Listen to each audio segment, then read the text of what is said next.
Tout ce qui est rouge, c'est un roman de Marie-Christine Horn, aux éditions de l'Âge d'Homme que l'on connaît bien. Marie-Christine, merci d'être ici sur votre stand en signature et c'est le hasard qui fait qu'on se rencontre. Tout ce qui est rouge, c'est un second roman, Oui, puisque le premier c'était La Piqûre. c'est un second roman policier, j'en ai écrit quelques autres à côté. Racontez-moi, alors qui êtes-vous ? Je suis une auteure suisse, je publie depuis maintenant 10 ans, c'est mon 5e roman. Je privilégie le roman noir, le roman policier, j'aime bien un petit peu ce qui fait peur, ce qui dérange ou les enquêtes policières.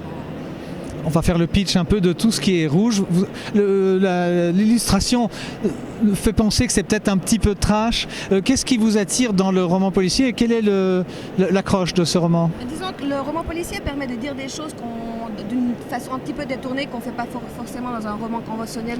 Comme, par exemple le roman noir, c'est une critique sociale toujours d'une société. Ça permet de faire une image un petit peu de ce qui se passe dans une société et d'émettre aussi une critique sociétale qu'on ne peut pas forcément faire quand on n'est pas un spécialiste ou un expert du domaine. Ça se passe en Suisse ? Ça se passe en Suisse, ça se passe à Lausanne, ça tourne autour du monde de l'art brut et de la psychiatrie carcérale.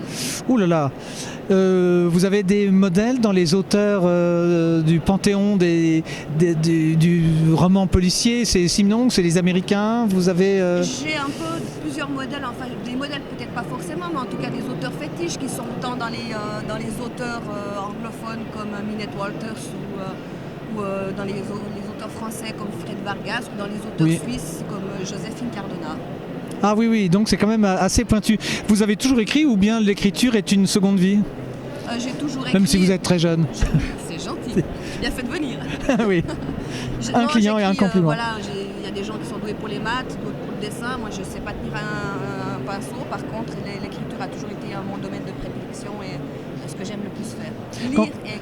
Lire et écrire. Lu, vous nous avez dit qui vous avez lu, grosso modo. Du point de vue de l'écriture, quand vous partez dans un roman policier, est-ce que tout est construit et il n'y a plus qu'à l'écrire, comme disait Racine pour ses tragédies, ou bien est-ce que c'est l'histoire qui vous porte et va mourir ceux qui doivent mourir et c'est plus de votre faute ? Non, alors moi, quand je commence à écrire surtout un roman policier, je sais déjà tout ce qui va se passer du début jusqu'à la fin, puisque la chute est importante, donc il faut pouvoir parsemer l'enquête d'indices où le lecteur, quand il finit l'histoire, il n'est pas surpris, il arrive à trouver un sens. Donc j'arriverai pas à écrire un livre s'il n'était pas complètement terminé. Donc j'écris rapidement, mais par contre ça va longtemps pour se décompter dans la tête jusqu'à ce que tous les personnages sont en place, toute l'histoire elle me parle, elle est facile, elle est liante et à partir de ce moment-là je peux écrire. Une dernière question qui brûle évidemment, c'est-à-dire comment est-ce qu'on échappe aux clichés, la psychologie carcérale, la psychiatrie, est-ce que c'est pas un peu facile ou bien au contraire non, c'est beaucoup plus difficile ? C'est beaucoup de travail parce qu'il faut déjà se renseigner, lire énormément de bouquins de psychologie. Moi je suis pas dans la psychiatrie, donc il faut vraiment énormément se renseigner, donc c'est un travail énorme, pour pas dire des conneries. Voilà, je voulais entendre ce mot. Alors je vous laisse découvrir ce roman Tout ce qui est rouge, roman de Marie-Christine Horn chez l'Âge d'Homme, et puis on va rester chez l'Âge d'Homme parce qu'on va rencontrer un ami et presque un collègue ou confrère de très longue date. Merci Marie-Christine.